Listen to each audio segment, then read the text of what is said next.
Peace, peace, everybody. Peace, peace. Another question is, what are you doing up at this time? Peace to you, Pat. I see you. Real Stakes 1000. DJ Armada. Good morning. And Inspired 28. S_Howard 4. Peace, peace. Peace, family. I'm up very late / very early. Up very late / very early.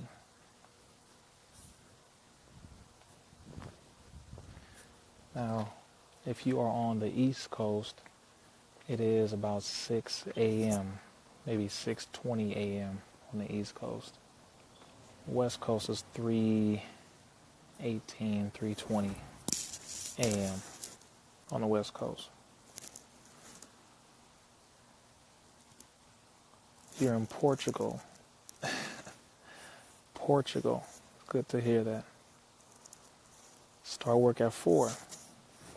Okay, we got some graveyard shifters on the line right now. A lot of y'all working graveyard shifts, so you understand. I appreciate that, Samuel. I appreciate that. My family in New York, I see you. Chicago is 5:18 in Chicago, Chi-Town. This is true.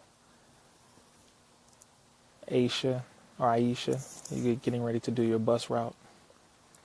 Yeah, people who are up at this time are normally doing security, or they're doing transportation for either the MTA bus or train system, or even to a degree some people who handle mail or who work in commercialized kitchen and construction. I'm up thinking. My mind moves very fast, and sometimes I have to be up and think. I gotta think. I have a lot of thinking to do because there's a lot of work to be done, so my mind is constantly moving. Constantly. Some of you understand what I mean by that. I don't start work until 9. I'm always up at 6. Oh yeah, I feel you.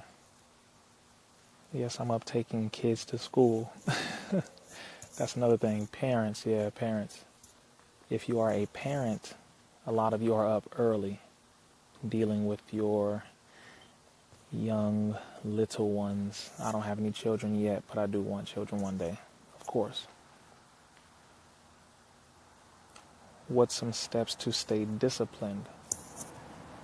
Focus on the purpose that you have found for yourself.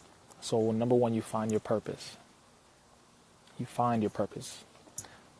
Many people don't know what their purpose is, so that's the first thing you do. Number 2, once you find your purpose, you have to look at what it is you need to do to maintain that purpose.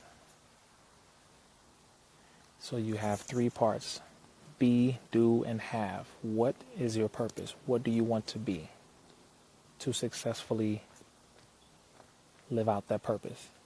What you want to be will determine what it is that you have to do. So then you have to look at all the steps and things that you must do. Exercise, train, study, invest your money, whatever these things are. Then that will tell you, or that will help you to get what it is that you want to have. Be, do, have. Look at what you want to have. That will tell you what you need to do. And what you do will be dictated by what you want to be. And what you are going to be is what will help you to live out your purpose. You practice those steps. Be, do, have. Let no one take you off course. Some of the biggest problems you will have. Do I sleep in a suit? No, I don't. I have a suit on right now with my trench coat on. Full trench coat. Because I'm outside thinking. But So yes, maintain your discipline and don't let anyone knock you off of it. Everybody's going to fail at a certain point. But when you're doing that, when you're living your purpose, when you are maintaining your discipline, don't trip. You'll stumble a little bit. Everybody does. But the only person who will notice is you. You understand? It's like when you're acting. When I was acting for 10 years, professionally acting, in theater as well as commercial, no one knows your lines except for you. No one knows your script except you. So, if you stumble a little bit, if you mess up a little bit, the only person who will know that is you. So when you're going through life and you have your discipline and you get knocked off your discipline, you fall a little bit, you mess up a little bit, you kind of backtrack or you slide back or backslide a little bit, get knocked off your game a little bit, and it's okay. It's all right. It happens. It happens. Get back up, dust yourself off, and keep moving. It's very simple. I'm 29. It took me some time to get where I am right now. It took time. What is a good book to read to gain knowledge of our ancient history? A very good book to gain knowledge on ancient history is called The Book of God. The Book of God by True Islam is the author. True Islam. And no, it is not biased.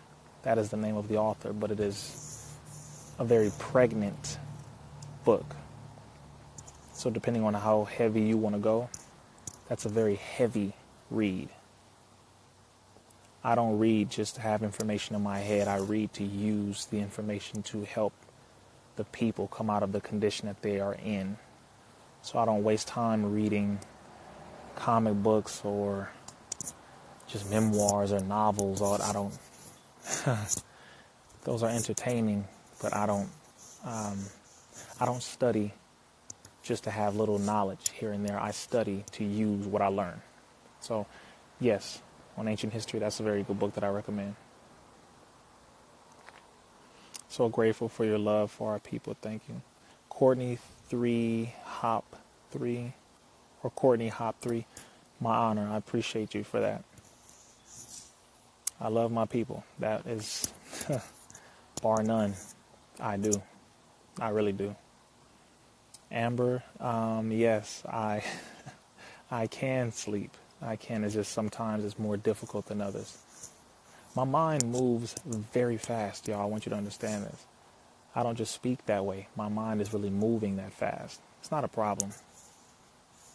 It's just when you study as much as I do or have done, and when you are involved in helping the people to a certain degree, where you're involved in multiple fights, big fights, where you're involved in tackling multiple heavy issues,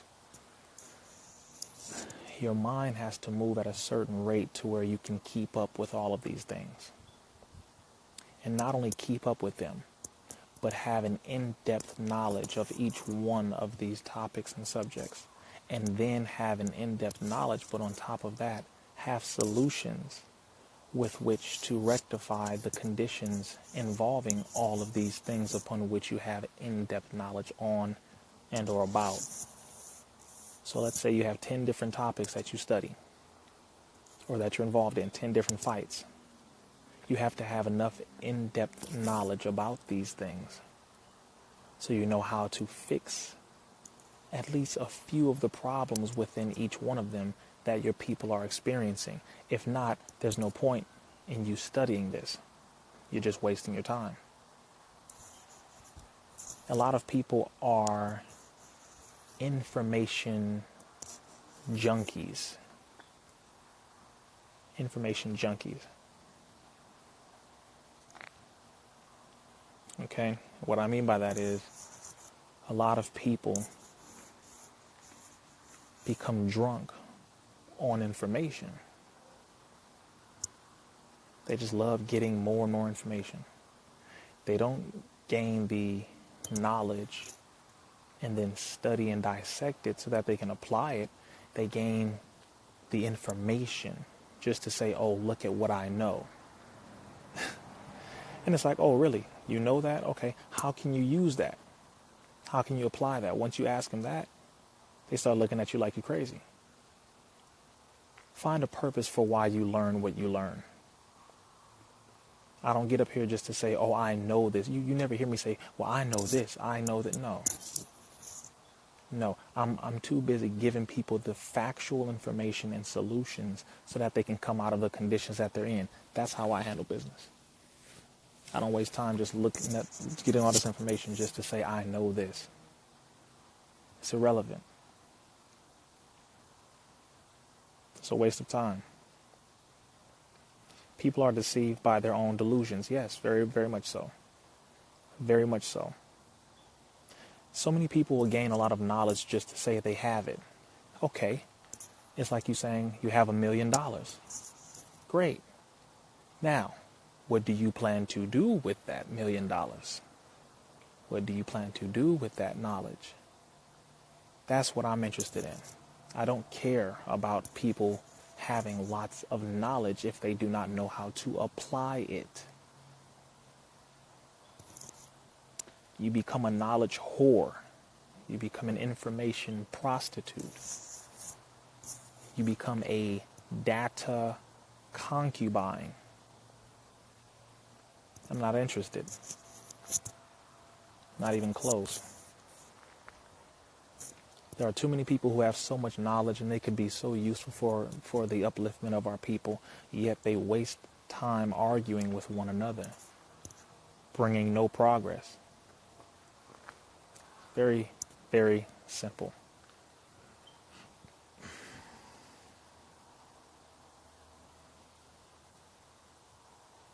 What do you make of the poets?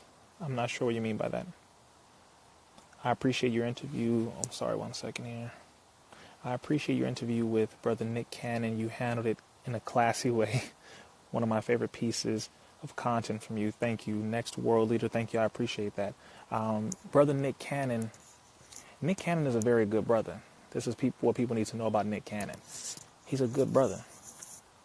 He's learning like everybody else is. One thing I can tell you is, to be a young black man in America, to be a young actor, to be an actor at that age, when you're talking about starting young in your teens.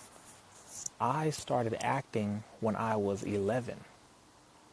So to go from 11 to 21 in my acting career, I know exactly how it feels to be in that arena.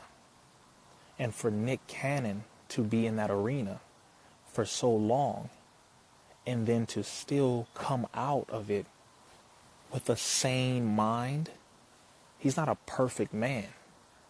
Brother RIZZA, Islam is not a perfect man. Yes, I am more revolutionary than he is. Yes, I am more subconscious than he is. Yes. So what?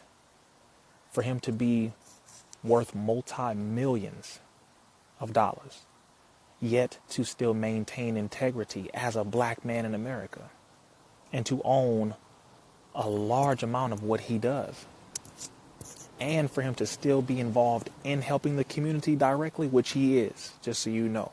I'm not exaggerating for my brother. I'm just letting you know that's just the truth. I'm not going to lie. So I tip my hat to that brother because he brought me onto his platform, which is very dangerous, if you understand. Being somebody who is a follower of the Honorable Minister Louis Farrakhan, a student of the Honorable Minister Louis Farrakhan, you don't get brought onto platforms like that. For me to get brought onto TMZ with Van Lathan, for me to get brought on to Sway in the morning recently, for me to get brought on to Nick Cannon's class, for me to get brought on to This Is 50 with Jack Thriller, for me to get brought on to The Breakfast Club, which is coming up in the next couple weeks. Ricky Smiley, next couple weeks. These are platforms where a follower of Minister Farrakhan is not invited to. I'm just being straight with you. That's why I'm the first that you see on all these platforms, with the exception of The Breakfast Club. The minister was brought on there, Dr. Wesley, Brother Ishmael. So my point is, with Nick Cannon, I respect my brother because he still does good work in the community. I definitely respect him for that. And I told him straight to his face. I told him straight, I'm going to let y'all know this is some inside information so you can understand. Not inside, it's not really secret. It's just something that I want you to know so you can understand. I told Nick Cannon, I said, brother, I said, I appreciate your integrity, because most would never come close to one of us. You understand?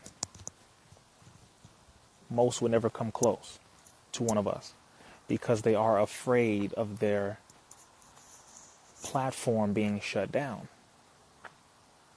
And Nick Cannon said, brother, he said, no, I appreciate you. And he said, because you have done so much work. And he said, I've been watching you and you have been teaching me from afar. That's what Brother Nick Cannon said. As a matter of fact, at the beginning of the interview, he said that. He said, this brother, he said, has been teaching me from afar for the last 4 years or so. He said, so I felt, this is what he said to me in person. He said, I felt like it was my obligation to bring you on. See, I can respect that. That's integrity. You're not going to get no ego tripping from Brother RIZZA Islam. I don't trip on ego.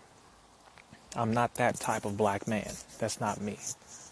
I am the black man who can salute another black man for his talent, for his progress, for his contribution to our plight, his contribution to what we go through as a people. I'm that brother. I don't trip on what your religious title is. I can hang out. No, not can. I do. I hang out with Hebrew Israelites. I hang out with Muslims. I hang out with Moors. I hang out with Christians. I hang out with Buddhists. I hang out with Nawabians. I hang out with Sikhs. I hang out with the Baha'i people. I hang out with my Rastafari brothers and sisters. I hang out with my spiritual light workers. I hang out with my astrologist family. I hang out with all of them. We're family. We all family. And because of that, that's the level of understanding and maturity we have to evolve into. We have to make it there. I am a black man. And because of that, I love my black brothers, regardless to whatever the hell they call themselves. I love my black brother. You my brother. Oh, I'm sorry. I can't forget the Black Panthers. I hang out with my Black Panther family. We all family. Brother RIZZA Islam is not the ego-tripping brother. That's not me. I will never be that way. I hang out with Bloods. I hang out with Crips. I hang out with Cholos. All of them. I hang out with my Mexican brothers. The Brown Berets. I'm very good friends with the Brown Berets. The other military, the brown military brothers and sisters. We all family. We all roll together. This is a war that we are in. And some people don't understand that. We are actually in a war.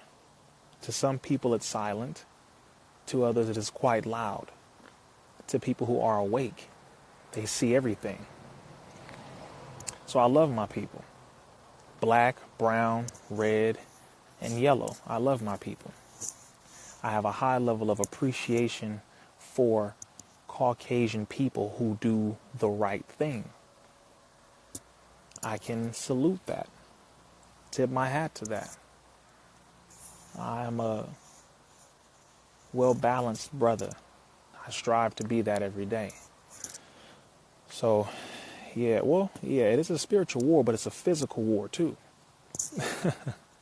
Don't get it twisted. It's spiritual, but it is also very physical, quite physical. Wa alaikum salam. You're teaching me as well as the way from Chicago to Minnesota. Aquarius underscore God 44. I appreciate that. Nick is channeling Moorish energy. Yeah, he's learning. One day the brother will have the cap on. One day he won't. One day he'll have short hair. One day he'll have long hair. Brother's learning, like we all are. I hang out with my books, constantly loving life. That's right. We are all different shades of brown. That's what the white man, which they are red Edomite, are the true. Let me say this about the Caucasian. Let me say this so we can understand. Different shades of brown. I understand. When you're referring to pigmentation, yes, you have a specific point.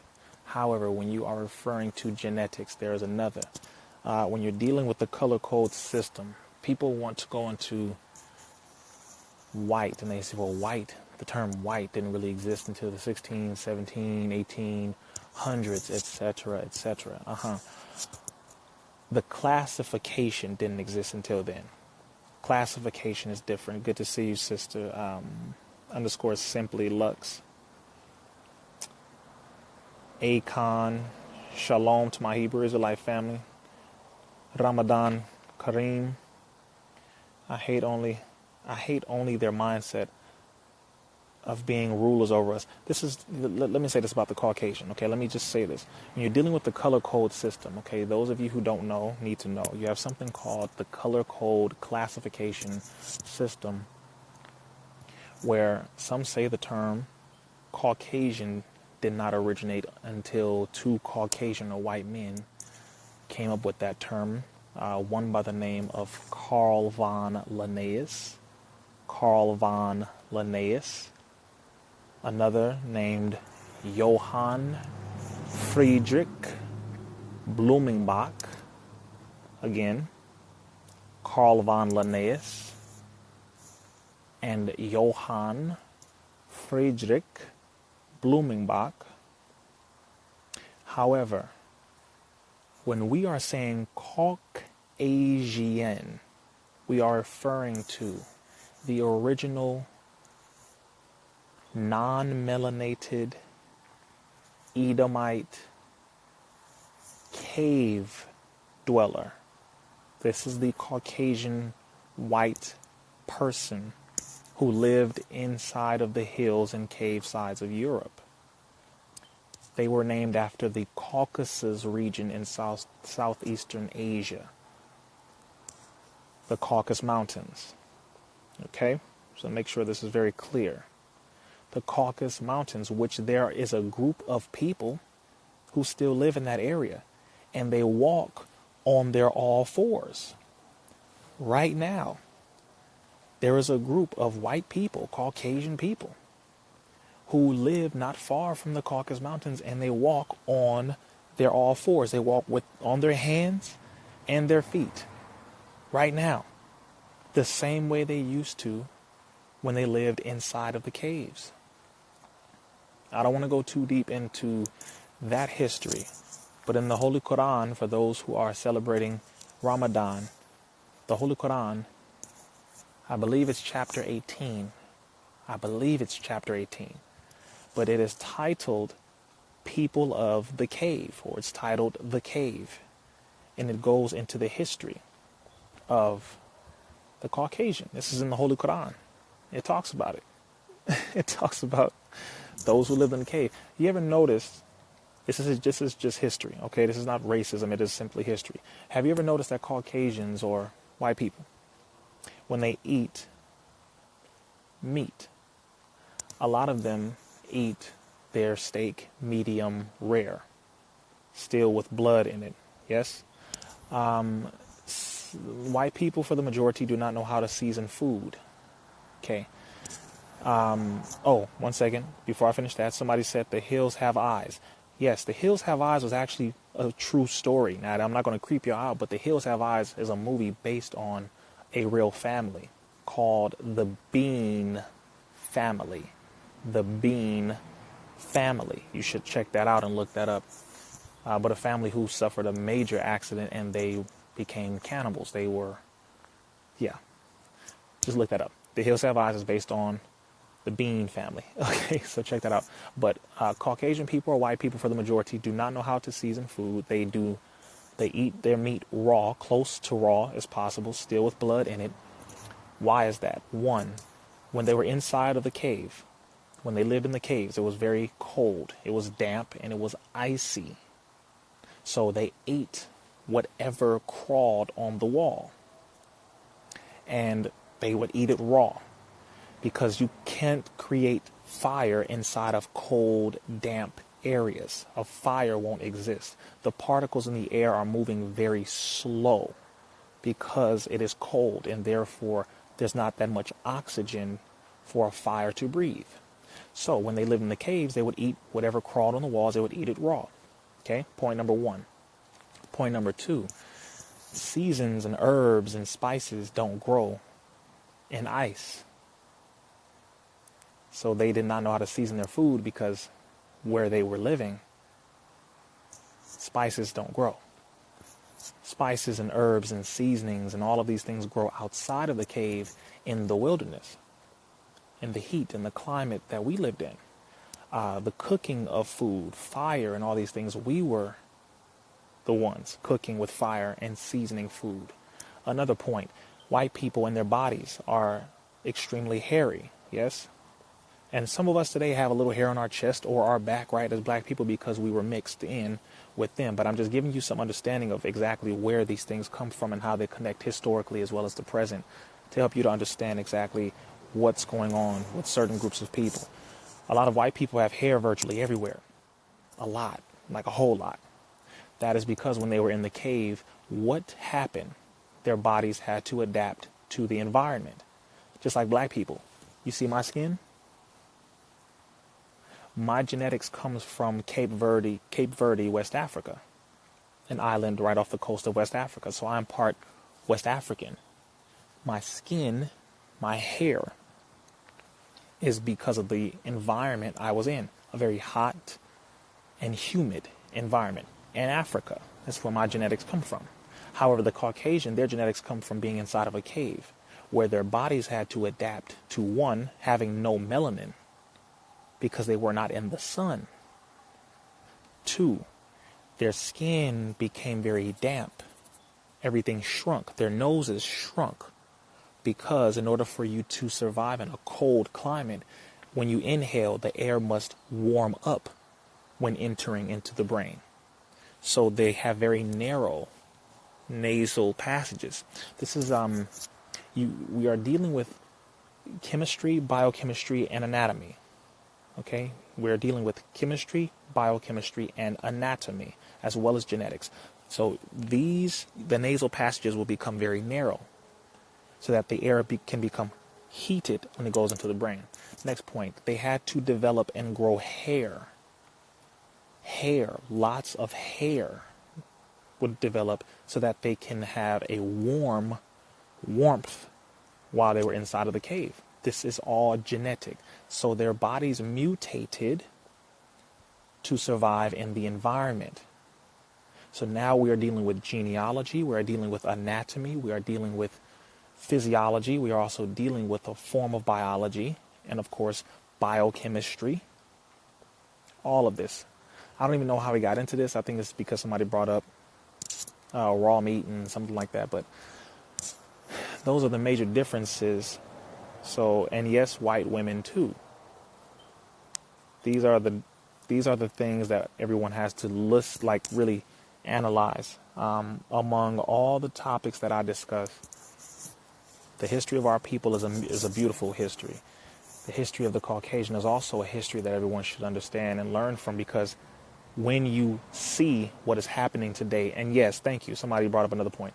When you see what is happening today, meaning our relations with the Caucasian, you will be kind of confused But the interesting point to understand and to note is that idea of superiority, that idea of high anger and impulsive drive, low level of logic, intense impulsive drive that the Caucasian has, primarily the Caucasian male, comes from them being in the cave, killing whatever crawled around.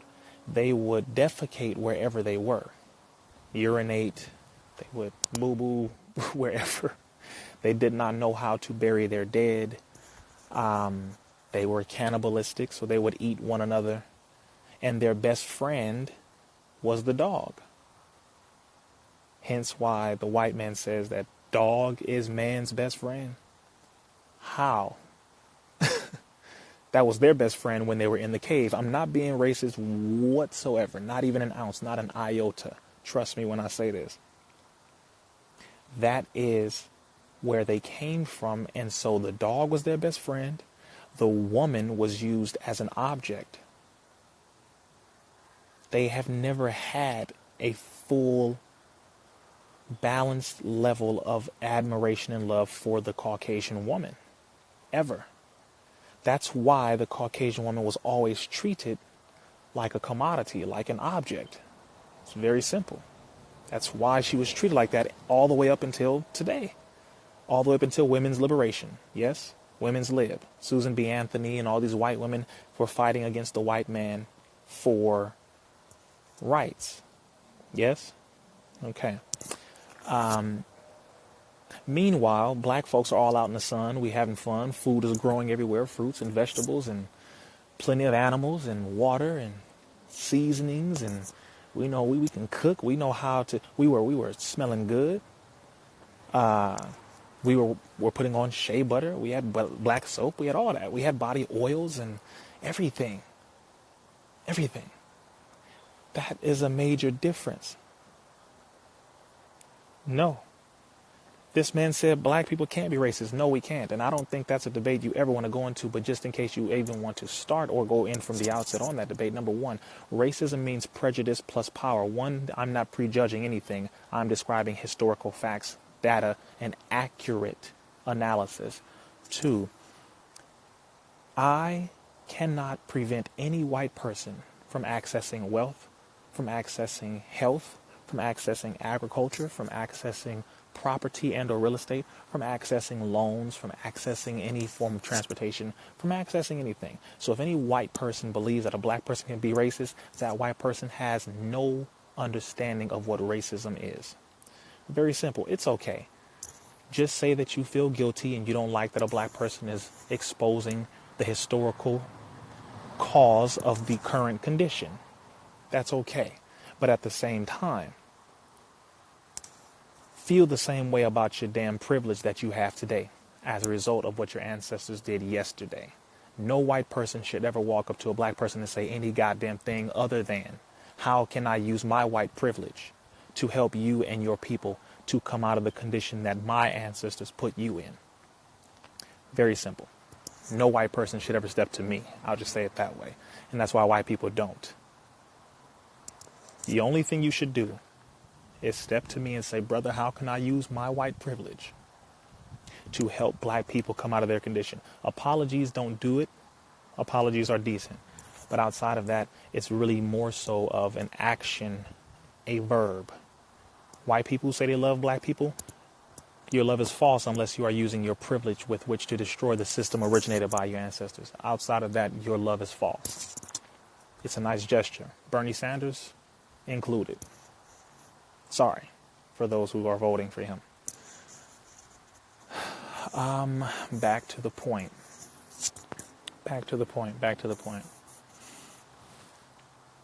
When you are dealing with learning about who you are, just so you can understand this here, when you're learning about who you are, you will upset people. You will upset a lot of people. Brother RIZZA, Islam in no way is racist. Oh, of course not. I just love the fact that I'm a black man and I know what the essence of being a black man truly means. I'm happy to know that I'm not just a nigga. I'm so thankful to know that I'm not a thug. I'm so happy to know what a true original Crip really is. To know where I've come from, where my people have come from, and what we are capable of. And to know that through everything that we have been through, we are still here. Boy, I'm happy. I'm very happy. And I thank Allah every day.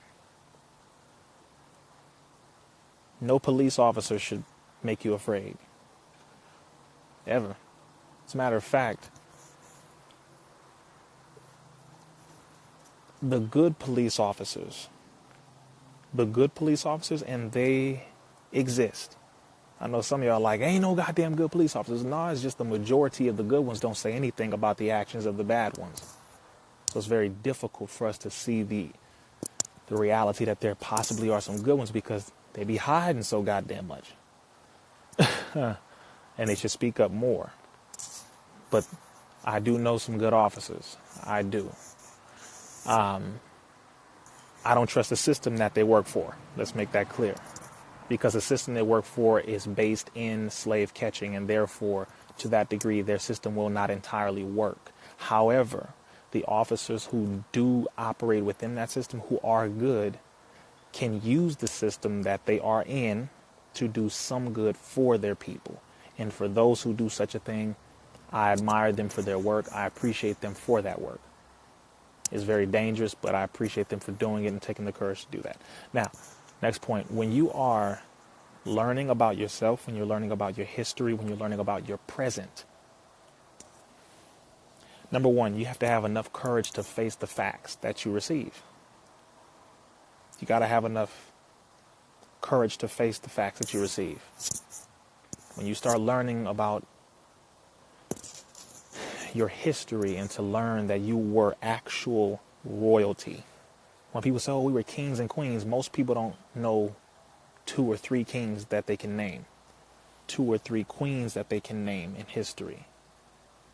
Many of us don't know about Queen Hypatia, Queen Nzinga, Queen Madam Tinubu. Of course, some of you can think about King Shaka Zulu. Some of you can think about, and the Haitian Revolution and Toussaint Louverture, but many of you may not know about Bilal, Ibn Bilal. Many of you may not know about Bookman. Many may not know of so many kings. Mansa Musa, most wealthiest man to ever live. You have to learn this stuff. And as a matter of fact, not only should you learn it, but you should teach it. And you have to teach it in such a way that is so uncompromising that it does upset someone. The goal should be to educate, uplift, and to inject a level of certainty in your people to where they feel solid. They feel comfortable knowing who they are.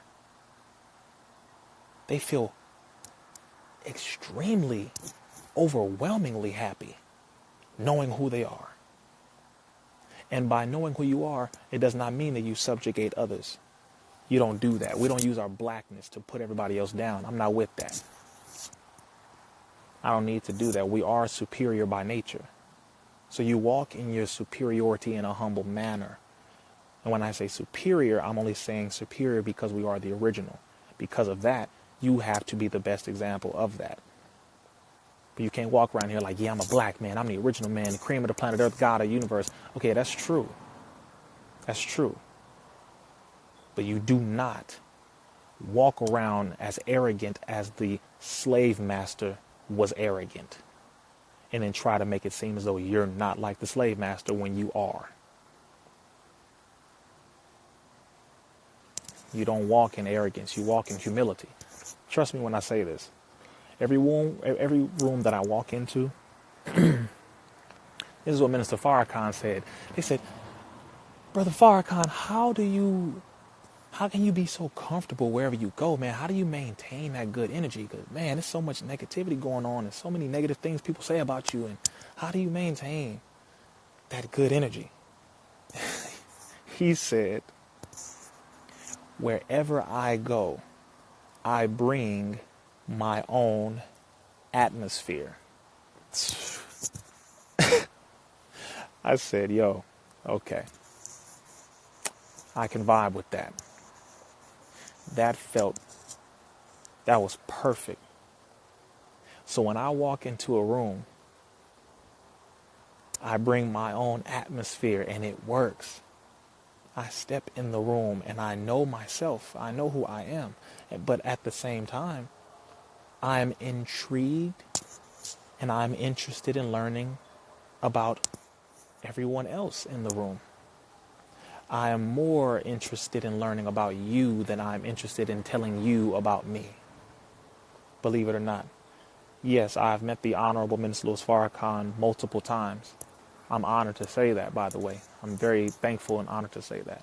I'd say that about any of our greats. He is the last great that we have living, with the exception of a few scholars and you know, we have some greats living. Sister Angela Davis, I met her, but yes, I met him. When you start to learn so much and your intelligence rises to a certain level and degree to where you are seen as a threat, that is when you know you must walk in a humble manner. You have to. Humility does not mean weakness. Let's make this very clear. Humility never equates to weakness. Humility equates to self-awareness. This is what humility equates to. A person who is humble is a person who is aware of their own shortcomings and their own defects. I know where I am weak at. That is what humility means. It means you know and you are aware of what your weaknesses are. As a matter of fact, you're aware that you have weaknesses. That's what humility is. You're aware that you have weaknesses that you must strengthen and improve on. That's a humble person. A person that don't just walk around like they perfect all the goddamn time. Some people said that about me. No, I don't walk around like I'm perfect. I know I'm not perfect. I know I'm not perfect. The difference is I am who I am. I walk on my back straight. Why? Because I walk with my damn back straight. You don't complain about a person slouching. But a black man walking with his back straight, his stomach in, chest up, shoulders back. You damn right. That's how my ancestors walked. With no oppression in their back. I don't walk with oppression in my back. Why should I? People look at you and they judge you based off of what they see first, long before what they hear come out of your mouth.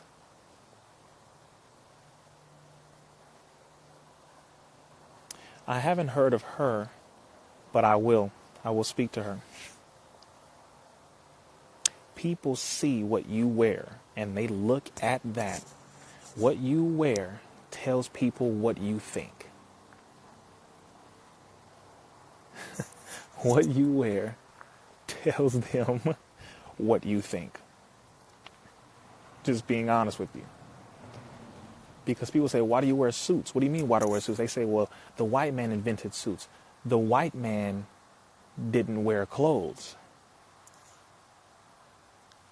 For the first few hundred years, he didn't wear clothes. We civilized him. So no, the white man did not invent suits.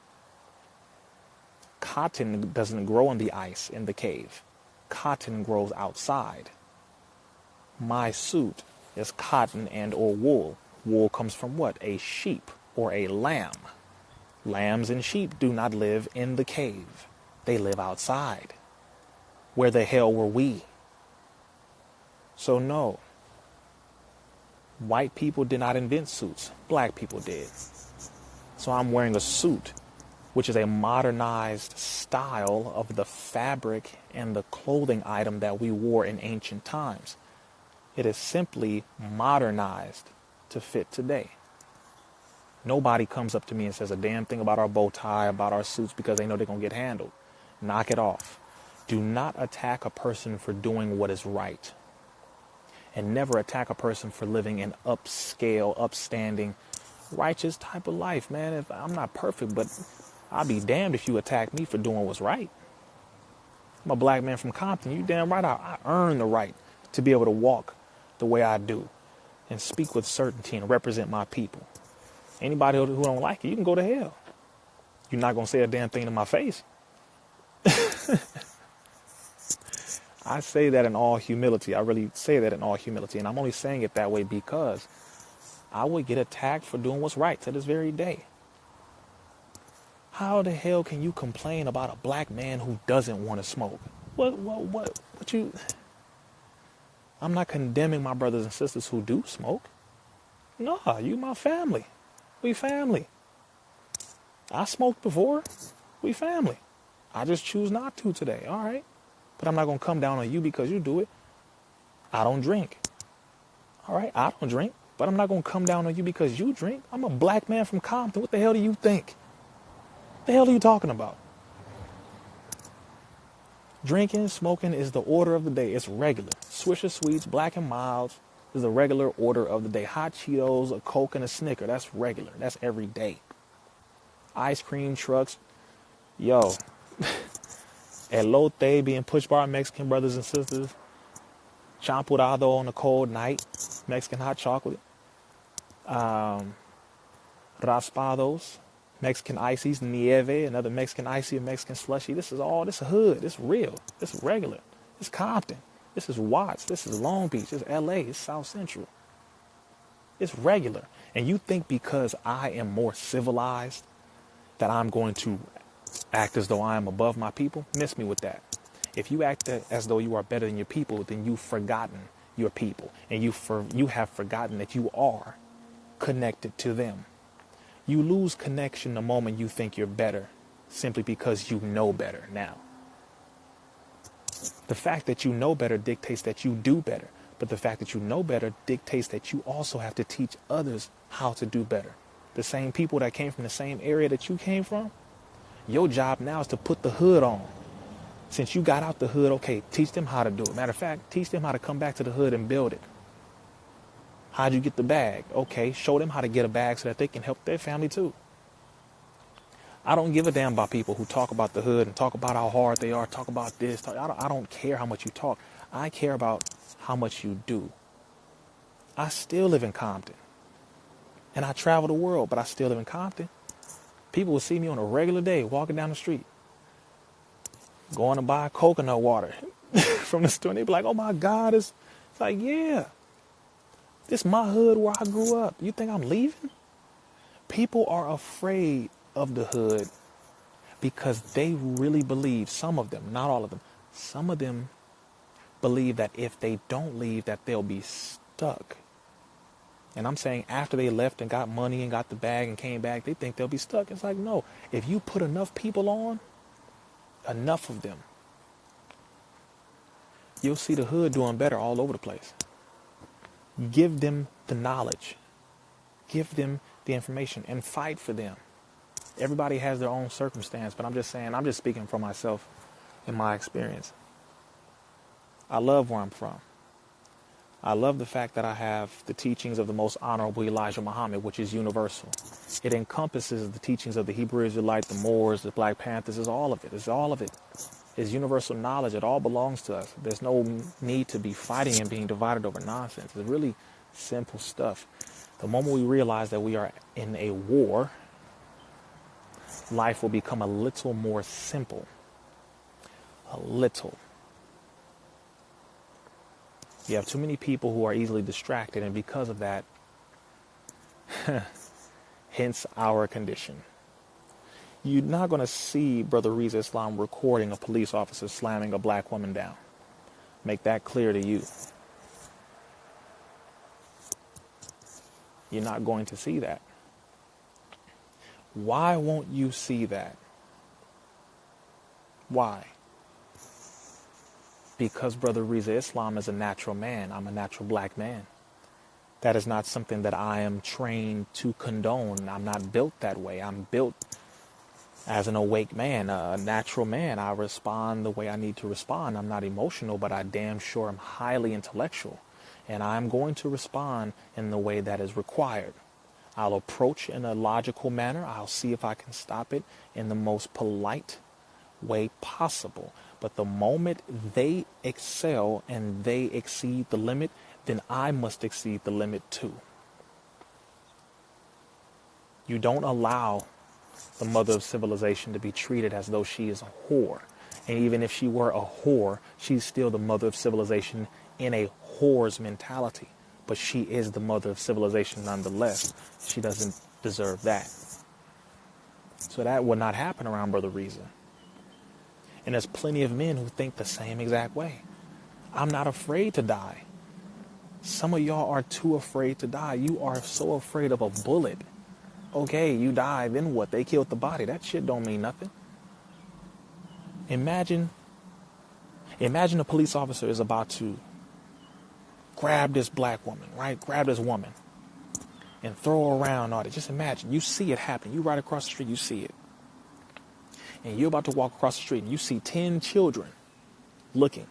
10 children over there looking. They're on this side of the street. You're on this side of the street. And where the black woman and the police officer is right over there. Or let's just say a woman, period. Because some of you become a little emotional when you hear black woman, even though the black woman is the most mistreated, period. And that is why I have to put emphasis on that, because she is the one who receives the least amount of love and she deserves more. So I'm going to say black woman. But of course, when I'm saying black woman, seeing how she is the mother of civilization and she has birthed all human beings, I'm saying all women, but I'm going back to the originator of all women, which happens to be the black woman, just for those who are emotional and who like to hear things technically, whatever. The black woman is across the street and she's about to get tossed around by a police officer, right? 10 children are watching over here. You're the only adult. You're the only person who has the courage to go over there and do something about it. You start to walk over there. You're walking over, hands up like this, and you let this police officer know, listen, I can't let you do that. Sir, I can't let you do that. You can talk to her, you can write her a ticket, whatever you need to do, but you don't have to put your hands on her, you don't have to do what you need to do like that, blah, blah, blah, blah. And he says, you know what, but you better back the hell up. And he pulls out a gun on you. You better back the hell up. All right, okay, sir, you back up a little bit. He puts the gun back in the holster and he proceeds to now grab the woman and slam her. What you gonna do? Are you gonna go with your second mind, which is letting you know, well, wait a minute, he has that gun that he just pulled out and I saw that it's there and he pulled it out. I could lose my life. The children are watching this the whole time though. Or are you going to think with your first mind, I'm about to body slam him, or I'm going to punch him and try to take him out, at least knock him unconscious to get her to safety, to do what I need to do to protect her? Which one are you going to do? You're going to go with being a sacrifice possibly, because it doesn't mean that they're going to actually shoot you. That's just a possibility. So are you going to go with that, or are you going to go with the, I'm going to back up and I'm going to let him manhandle her? No, sorry, not manhandle. Beast handle. Savage handle. A man doesn't do that. A beast does. A savage does. So which one you going to do? Brother RIZZA, Islam would do what my first mind tells me. Take him out. Why? Because those 10 children, these little boys and little girls are watching. If they see this man stand up for that woman who looks just like them, that will inspire them to do what is right in the future. That will inspire them to have courage. That will inspire them to have complete and utter pride in who they are, and they will refuse to be subjugated and oppressed. When the people are watching you, then you have to understand it's not about you. It ain't about Brother RIZZA. It's not about this individual. No. They need to see me protecting that woman. When they see that, then they know something in here activates for them, and they feel it and they understand, okay, that's what I'm supposed to do. So I shouldn't be afraid of the gun. No.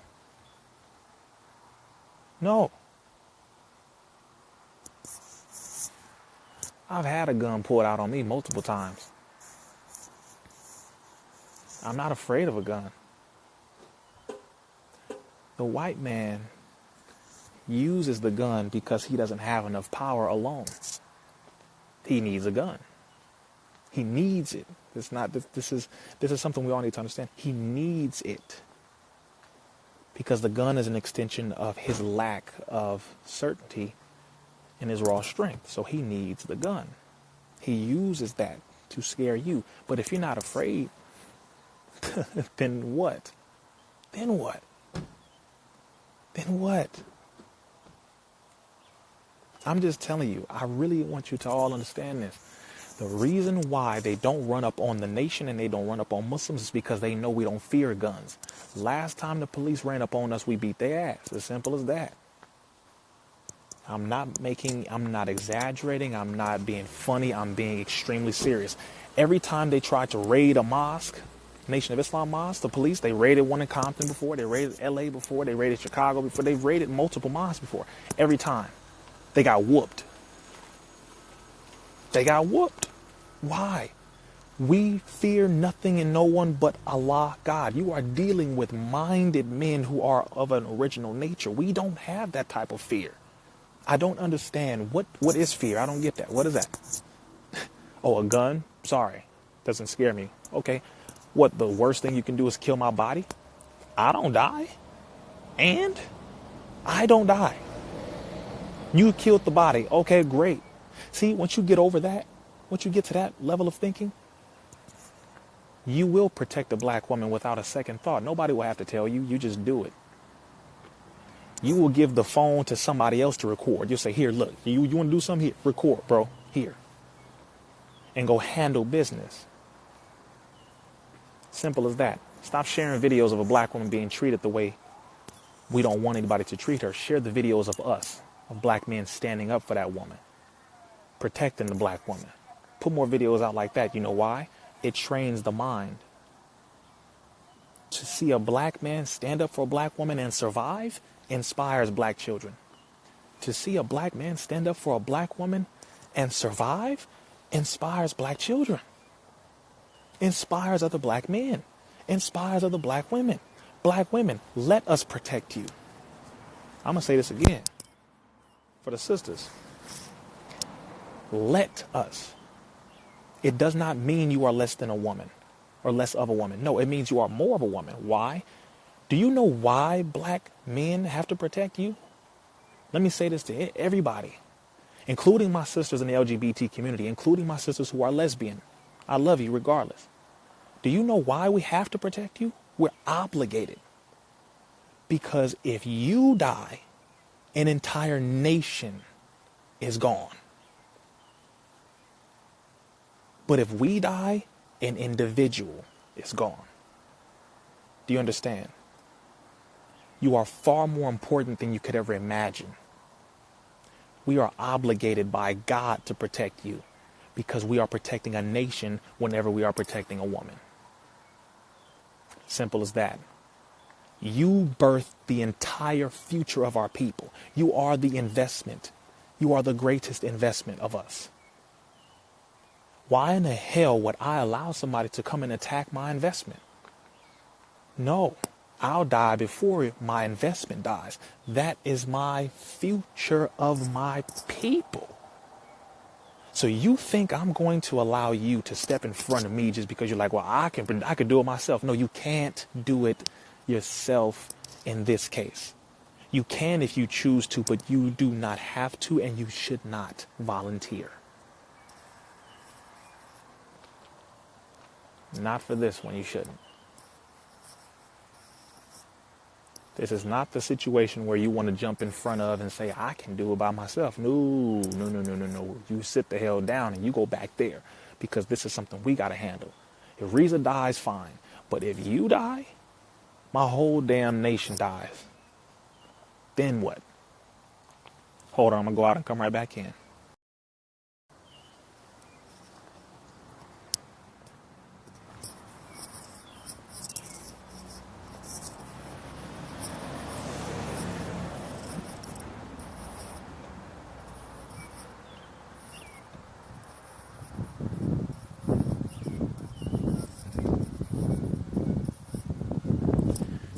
See, it's very interesting.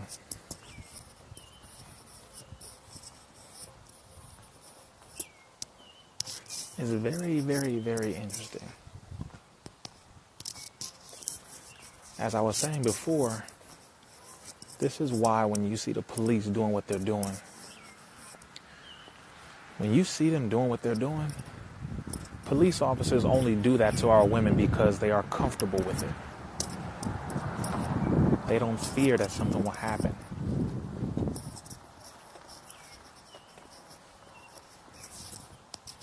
I hope you understand what I'm saying.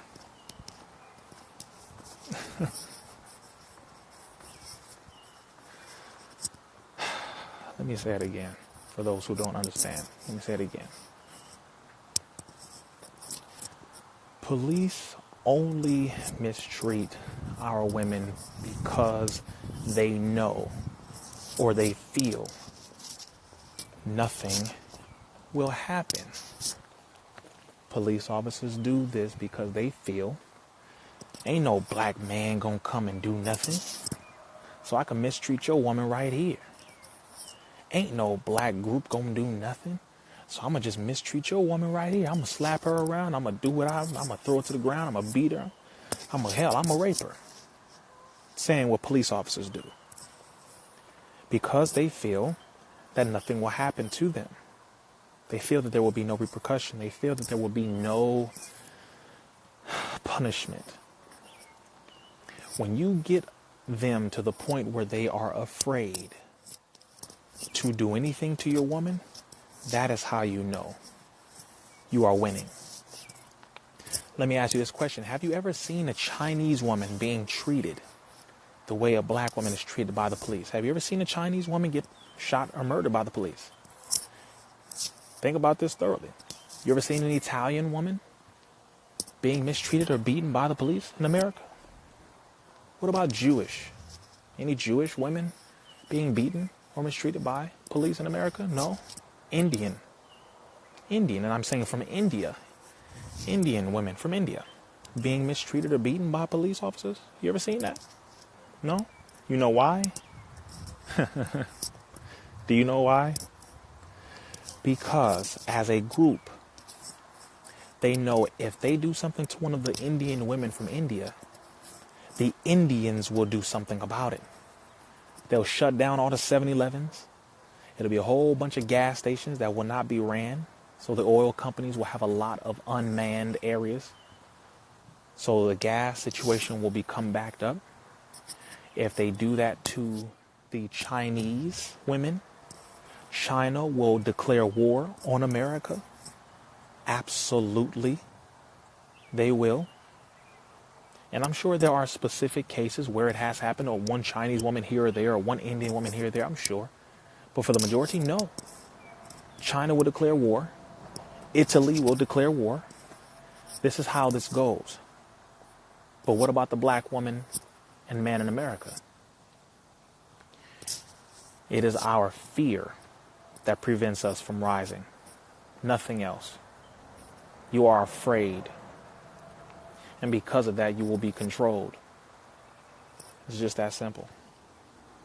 I'm not saying go out and harm a police officer. I'm saying no, go out and defend yourself when you are out.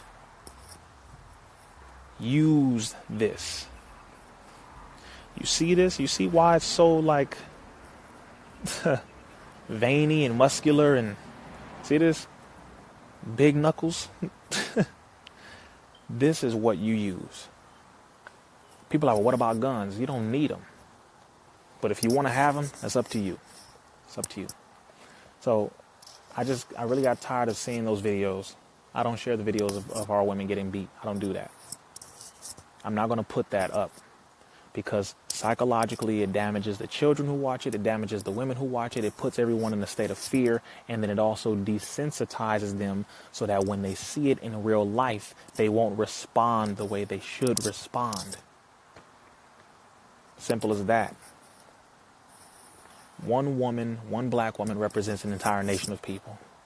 One black man represents one black man.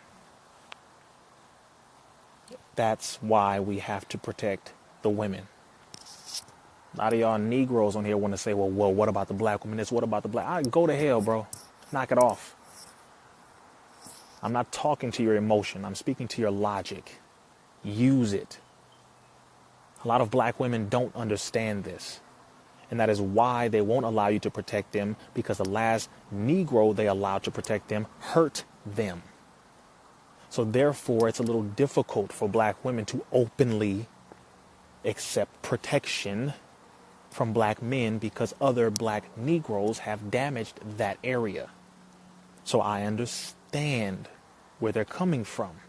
However, from the leadership perspective and from the survival perspective, just don't reason with them.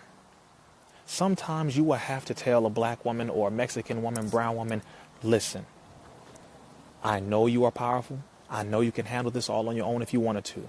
But right now, you are more important, and I need you to move over there. Let me handle this.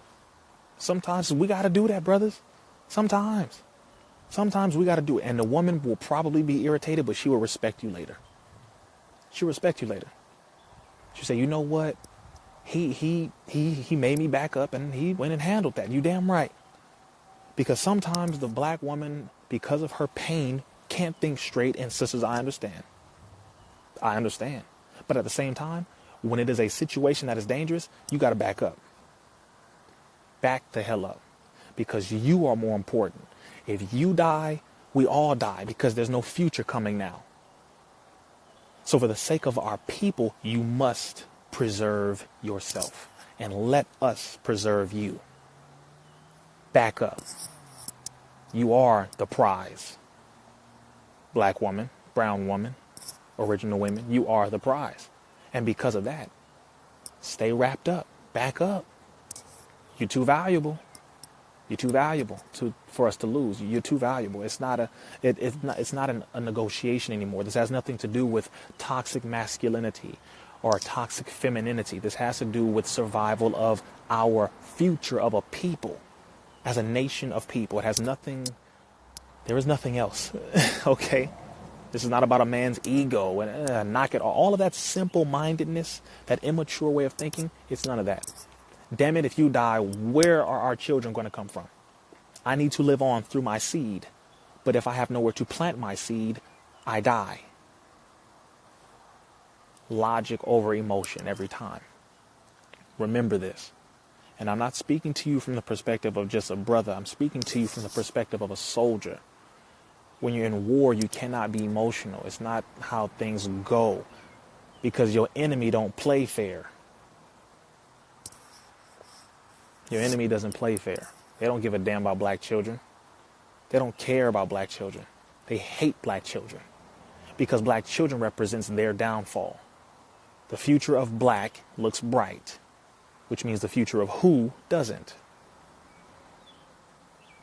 Okay. We're at war, man. But only those who are awake will understand that. Everybody else is just going to be like, oh, it's all great. We're all happy. Why are you so hateful? Why are you so damn asleep? Why are you so asleep? Why are you so out of reality? What is wrong with you? People who have a lot of money normally, black folks who have a lot of money, who move out of their neighborhood, they usually suffer from that. They're not connected to their community that they came from. They don't know much about their history. They don't know much about their culture. They're not necessarily cultural. They are middle class, they refer to themselves. They are Democratic and or Republic. Oh yeah, Republican. Oh, the black Republicans, right? They go into that area and they are conservative. They start going into titles and bull crap that has nothing to do with reality.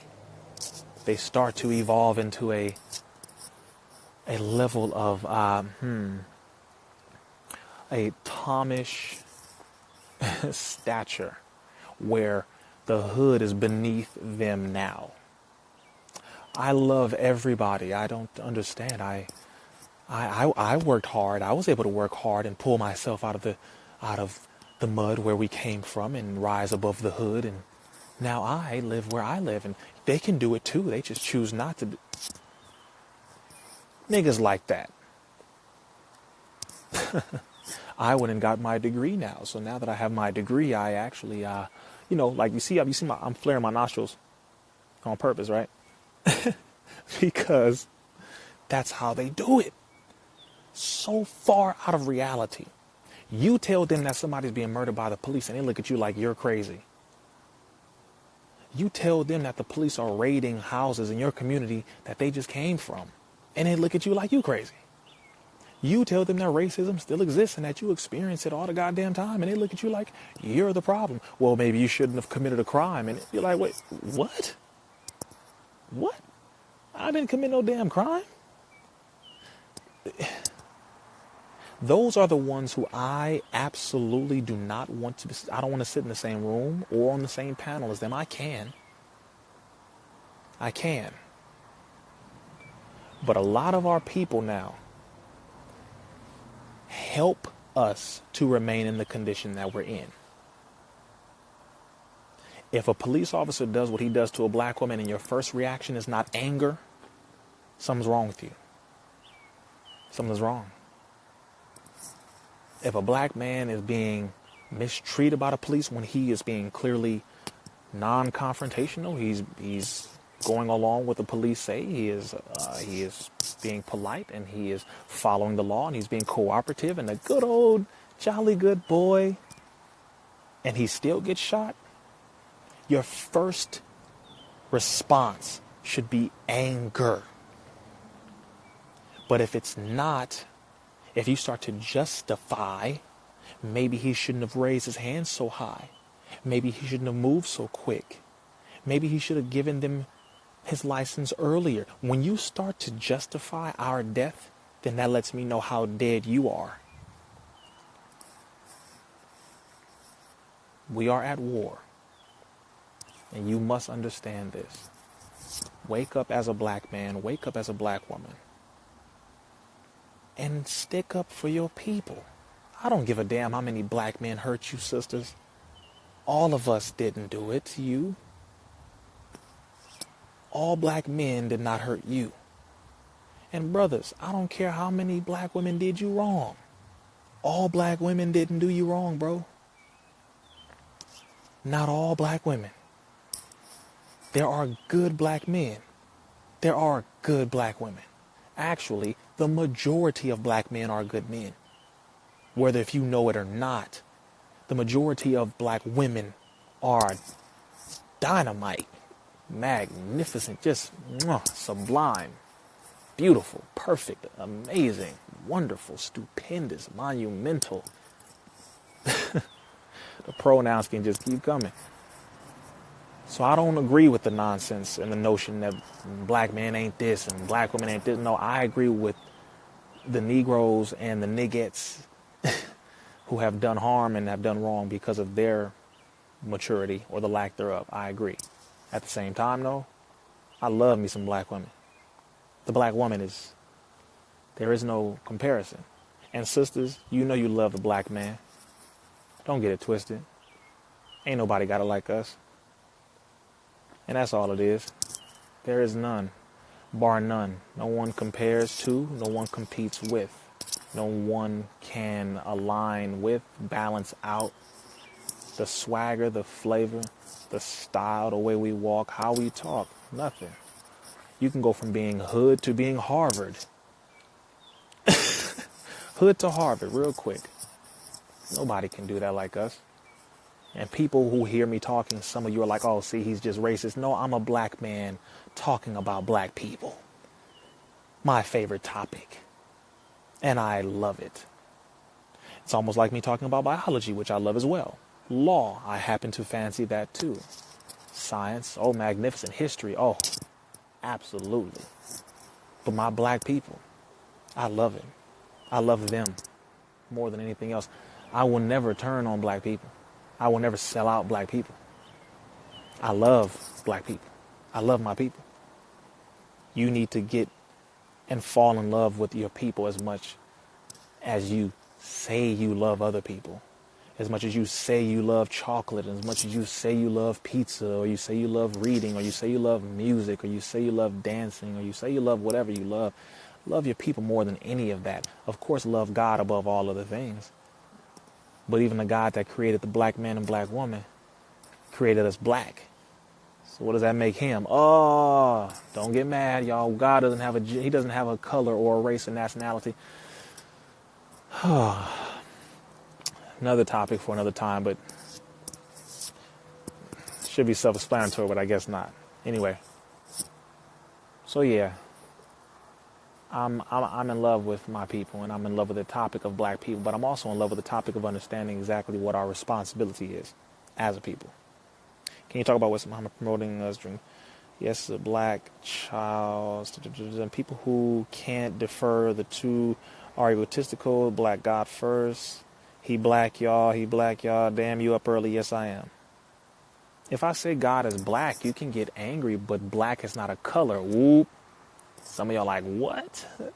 Black is not a color. Black is the essence. It is the origin. It is the primordial substance. It is that matter from whence all color comes from and forth into the universe and the world.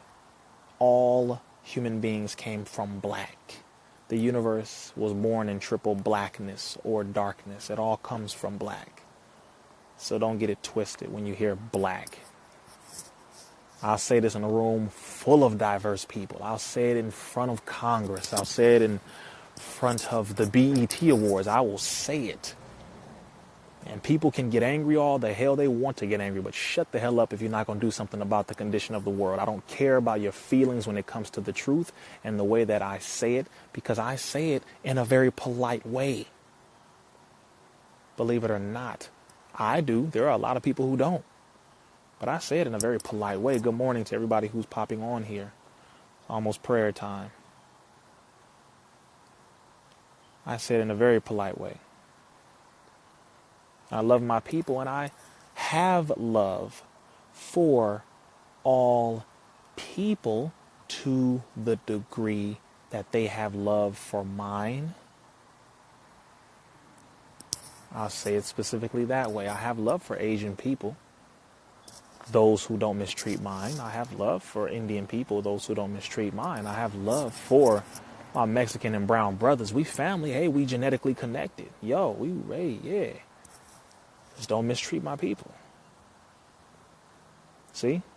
There's a way to talk about these things that are balanced and we can be okay with and we can agree. We can agree. Women like honesty. I know. I've lied before in my life. Oh, yeah. I've lied before. I have not been perfect. Please. Like I said, we all have had to come and grow through things. Everybody has had to grow through something. I'm not a perfect man. I'm a damn good one. I'm a good man, though. Don't get it twisted. Not perfect. We all have to be honest about these things, but I just want everybody to understand we are at war, and I like to be positive as much as I can. However, at the same time, I don't want us to slip back too far because we don't have that much time. That is the only reason why I say what I say, and I say it the way I say it, because time is ticking. Time is ticking. Time is ticking. It's like time is ticking, yo. In a major way. What was that? She 1000. I appreciate that. Feet the color of burnt brass. That's how it is. That's real. That's real.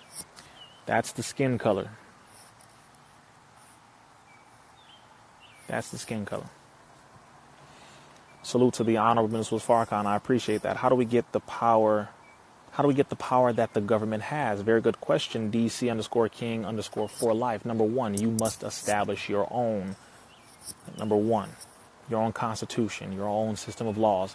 In the nation, we have our own constitution. Moorish Science Temple, they have laws too. Certain groups have their own laws and their statutes and their principles. In the nation, we have literally our own constitution. We are an actual nation. Okay, that's the first thing you want to do. Secondly, you want to put people in the positions over those different laws, or over create departments with which to manage your government affairs. Then, of course, you want to make sure you have land with which to install those different sections of your government in. Hence why I keep telling people to buy land, because if you don't have land, you don't have independence unless you have land. There is no independence without land, period. You need land even before you have anything else, you must have land. Okay, so I hope that answers the question there. Yes, the time is up and they do know it. That tie is black and brown. No, the tie is navy blue and the suit is black. But the tie is navy blue with a navy blue handkerchief. I don't know if you can see that. Navy blue tie, bedazzled rhinestone. See that? Bedazzled RI symbol, RIZZA Islam, and star and crescent. Bedazzled. Yes, we all have character flaws. We just have to work on them. I said what I said. Maybe the islands are different. Oh, the islands are a little different. Yes, when I went to the islands, yeah, they are a little different. The great and dreadful day. That's right. Y'all stop hitting on reason. Sister Bonetta, she don't like that. Sister Bonetta be looking out for your brother. I appreciate you, sister. I want out of New Babylon. I know, man. Y'all been studying good. I got a solid group of people who study, as you should. The group that I'm developing is called the intellectual extremists. Intellectual extremists. Some of y'all like, oh, shoot, here we go. No, that's really what it is. We need people who are, in every war, you have people in the analytics department, those who are the thinkers, those who are the brains, those who collect, nullify, break down data. You need those researchers. The research department, you need that. I happen to be a revolutionary with a computer brain. Thankful, and I'm striving to continue to add to it because it's not enough information. You got to keep pouring it in. In Miami, there's a lot of racism. The Cuban, Colombian community doesn't like the Haitian community and so on. That's because they've forgotten their history together. They've forgotten their connection ancestrally. They need to understand who they are. Bring them back to their history. Everything else will work itself out. Thank you for your wisdom nuggets. Appreciate it. I appreciate you. Cassie J5.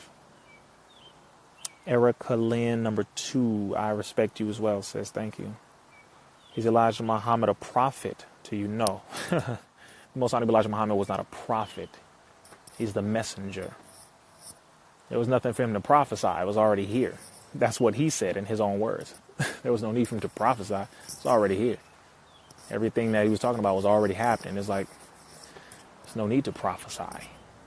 But he was delivering the message. Oh, yes. We must establish our own. Yes. Blueprint is down. It's already written. This is true. This is already true. That's not true, my friend. Growing up Haitian, I've been around Haitians, Jamaicans, Bohemian, and my family mix. That's right. That's right. Here's another thing. When you hear someone say, well, black folks don't know how to this, or Mexicans and blacks don't get along and all that, let me tell you something. People who use generalizations are people who are not in present time. What do I mean by this? They'll say, well, black people don't like to hang around white people. For example, Brother RIZZA Islam hangs around white folks all the time. Different events. I travel. It's white folks constantly at the events, at these different situations in the communities and things like this. White folks all over the place. I don't mind hanging around white people. It doesn't make me any less of what I am and who I am. I'm comfortable and I know I'm certain in who I am. So being around a white person doesn't make me any less. It might make them a little uncomfortable, but it don't make me shrink at all. People who speak in generalities are people who are not all the way in present time. Mentally, they are not here all the way. So they'll say something about black people, Mexican people, blacks and Mexicans can't get along. Yo, that's not true. Knock that off. Stop generalizing. Look at case by case. Look at specifics. The most intelligent person is a person who knows how to separate things. Who knows how to separate things. Okay? Like, for instance, you don't get on here and say, well, you know, it's a bunch of different social media influencers and they all say the same thing. Yo, back up.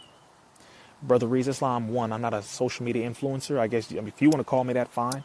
But Brother RIZZA Islam is a brother who was in the street, an activist, humanitarian, soldier under Farrakhan, an FOI in the Nation of Islam, military soldier. Yeah, I'm all of that. Above everything else, I'm your brother. Yes. And I'm not just saying the same thing everybody else is saying. See? Give a level of respect to people by addressing them as individuals so that they can have that love and that understanding that, okay, thank you for not lumping me into the equation with everybody else when it comes to negative things. Women don't like to be addressed as all of the women. That's why a woman will ask you, so what do you find cute about me? And you say, oh, it's your eyes. Okay. Pretty much all the women have eyes, bro. What else? She's asking you, what is it specifically about me that you find cute? Do you understand? So then you have to tell her specifically her what it is about her that is cute or attractive or whatever. Her. A lot of people like to be addressed as individuals. They like that respect. South Florida, appreciate you, family, appreciate you. My family down in the Bahamas. I've been to the Bahamas. What is it, Coco Cay? I've been to Key West, off of Florida. I've been all around there. Shout out to my family in the Bahamas. No, I'm not mixed with Bahamian. I am Cape Verdean. Cape Verde, West African. That's what I am. Some of y'all probably didn't know that, but Cape Verdean. West African. 2 parts native. I believe Blackfoot, Indian, and another native tribe as well. That's why my skin color came out the way it is. Oh, I'm West African, Native American, and another part as well. Family from Tallahassee, Florida's in here. Germany, we got our family from Germany in here. The Bronx messing with me? Hey, man. The Bronx, I got to get to the Bronx, man. New York, I know Brooklyn down there. Y'all rolling with your brother. Queens is rolling with your brother. Man, Staten Island, love my family. All of my New York brothers and sisters, all the bombers down there, all the brawlers down there. I love all of y'all.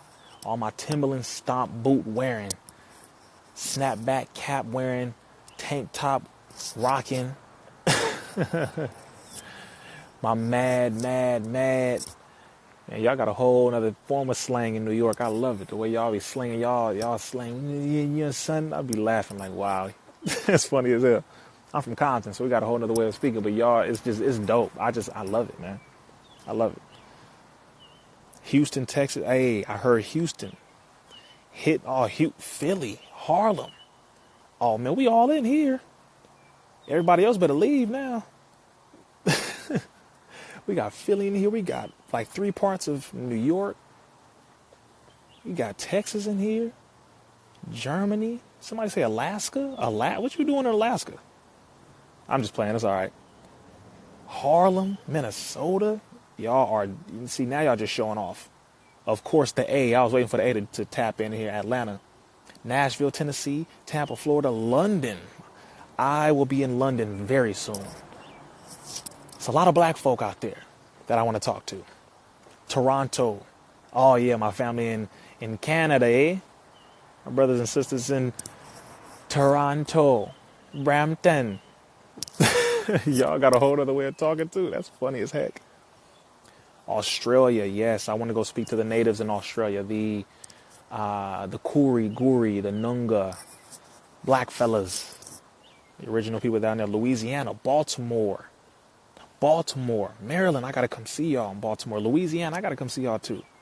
Miami, definitely. The United Kingdom, Dallas, Pittsburgh. Y'all all in here. Why the hell are y'all awake right now? Oh, well, it's 8 over there on the West Coast, or East Coast, pardon me. It's about to be 5 over here. Illinois, y'all are amazing, man. Cocoa Beach, Florida, Chicago. I was waiting for Chi-Town to come in. I was waiting for y'all. Seriously. Fillmore, man, can't wait to see you at Bully. Oh, that's my brother, the business bully, man. I didn't even know. I didn't even know it was you. I'm just reading. My brother, the businessman. I cannot wait for that. My brother. That's in Philadelphia. BullyCon. Y'all better show up to Philadelphia, man. Myself or my brother, who's a David Banner, will be there. Oh, that is going to be powerful in Philadelphia. Let us know when you are in London. Yes, I will let you know when I'm in London. I will. Seattle. All right, Seattle, Washington.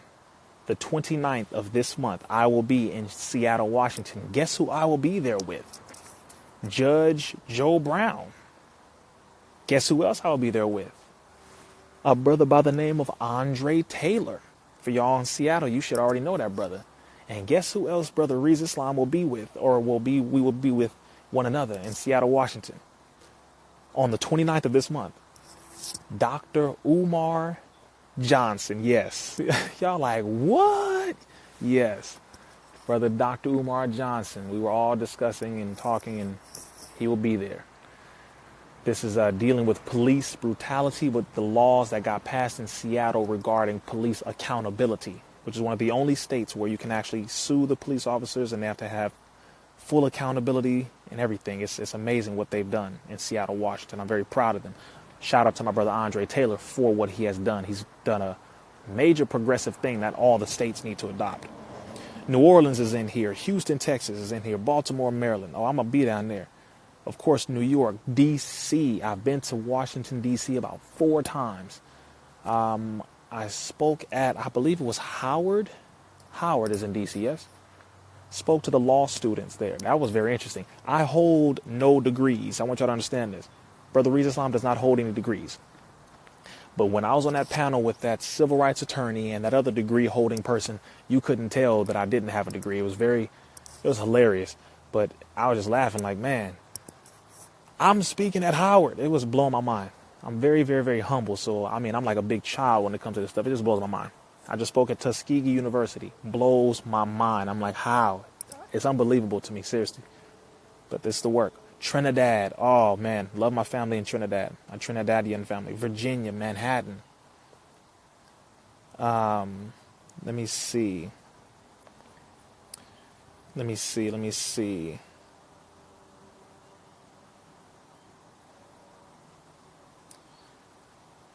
What is this? Old Mathis? I don't know what that is. We need you in San Antonio. We are divided and it gets worse. San Antonio, Texas? Really? Okay. Yeah, I need to come down there. Barbados, definitely. Birmingham, Alabama. I just came from Alabama. The Bronx. We'll be down there. London, definitely. Need to feed us the truth for breakfast. Oh, yeah, we making it happen. Connecticut, and y'all are like really doing the thing. Y'all are doing the thing, and I'm proud of y'all. You'll be there. I'm here. Chicago. Chicago is always in the house. Philly. Love y'all, man. Now, I pray everyone is really paying attention. Fayetteville, North Carolina, Arizona, Newark. Oh, my God. Y'all are like showing out in here. Kansas City. Y'all repping y'all cities hard. Detroit. All the D. Uh-oh. Oh, Johnny hopped on. Everybody's on here. Y'all are showing out. Vegas. I got to come to Vegas. It's a major group down there. It's about 4 or 5 schools that they want me to speak at in Las Vegas. They're like, man, RIZZA, you got to talk to them. They're trying to be pimps. I'm like, no, they not. Ain't trying to be no damn pimp. This is dope, man. I really love y'all. I appreciate y'all. Thank you for coming to San Antonio. Love and safety to you, my brother. I appreciate you. I appreciate you, sister. Absolutely. Indianapolis. Sister Latasha, good to see you. Assalamu alaikum, Ramadan Mubarak. RIZZA is super international. Yeah, because black people are international. And so are our problems are international. Norfolk, Virginia, yeah, I got to be out there. Charlotte, Pennsylvania. If you come to North LA, get job captain of Moss 46, New York. Oh, yes. Yes. For New York, yes. RIZZA for president. No. If I want to get assassinated during the first week of my campaign run, sure, I'll run for president. I appreciate that, but oh no. I'm doing much better being a brother on behalf of my people. You're asking how to get my DVDs, both of them. Go to the link in my bio. While everyone's on here, if you have not, the book that I'm writing is called Message to the Millennials. Message to the Millennials. It is going to have so much in there. So much in there. All right? I want you to go to the link in my bio, click that link and pre-order the book, Message to the Millennials. Okay? Frankfurt, Germany. Wow. Ramadan Kareem to my Muslim family in Germany. Beautiful. Go to the link in my bio if you would like to buy the Unity bow ties. Also, go to the link in my bio to get a copy of the documentary, the black produced documentary on vaccines, very short, just 35 minutes, titled The Unprescribed Truth. Go to the link in my bio to get these different things. These are all things that you can use. These are all things that are highly symbolic, things that are very useful, and things that bring solutions to you, information to you that will help you and our people to come out of our condition. That's the only things I'm dealing with. I'm not dealing with anything else, just selling stuff. No, it's very important things. So make sure you get that book. Also, if you have a group in your city, and this is something I want everybody to understand here, when you are booking someone to come out there to speak to you, how you doing? Good morning. You don't necessarily have to have a whole lot of money. You don't have to have a whole lot of anything, but bring a group together. And I'm saying this if you would like for me to fly out to your city and your state or your country. Gather a group together. Click the link in my bio or just go to RIZZAislam.com and then click the big red button that says Book RIZZA. Fill out the information and my assistant will work things out with you. I am about the work first. We all have bills to pay. Yes, we do. We all have a life. We do. We all have our businesses or our job. However we make our money, we have these things. If I could do this for free, which actually I do. I don't get paid to post all the information on social media. And most of these events that you guys see me at, I'm not getting paid. Many of them I do not get paid. Just so you can understand this, all right? I'm not saying that you shouldn't pay. I'm saying to you so you can understand your brother. I am about this. This ain't some trend for me. I've been about this since I was 12 years old. And yes, I have been researching for well over 15 years. So it's the intellectual property. It's the cheat codes that you're getting. You're getting information that in order for you to get all of it, you would have to study between the next 4 to 10 years. But you have somebody who is doing it for you. And then when they get there, they provide you with all these different solutions, all the information you need, cheat codes, ways to navigate through things, handling it for you. So I'm just letting you know, when you're booking people who are speakers, people who are bringing you information and solutions to problems, not everybody's about the money. I just want you to hear that from me. Not everybody's about the money. Okay? Just letting you know. So gather a group together, click the link in my bio, or just go to RIZZAislam.com, click Book RIZZA, fill out the information, and work it out with my assistant. If you would like for me to come out there, if you have a school that you would like for me to speak at, because I do speak at schools, juvenile detention centers. I speak in juvenile detention centers. I work with them in the juvenile halls, drug rehabs. That's where I've been working most of my life, really. Drug rehabs, juvenile halls, all of them. Wherever my people are, that's where I need to be. It's very simple. I'm just letting you know. So if you feel like, oh, we have a program, I don't know if he can come in here. Yeah. Make it happen. I'll be speaking in some of the prisons very soon. Nothing is off limits. Wherever my people are, that's where I need to be. I love my people. Farrakhan is my example, along with all the rest of our leaders, all the rest of our greats. I love all of them who have fought for our people. Farrakhan is my living example. So that's what I'm about. So y'all know I love y'all. Okay? Love y'all. I know the enemy is watching too. I don't love the enemy. I hate the enemy with every cell in my body. Over 70 trillion cells, over 70 trillion. All of them hate the enemy with a passion. So I know the enemy is watching. That is a definite. And I'm never forgetting that fact. And I don't let my guard down ever on that one. So when I say I love my people, those who are genuinely my people, y'all understand.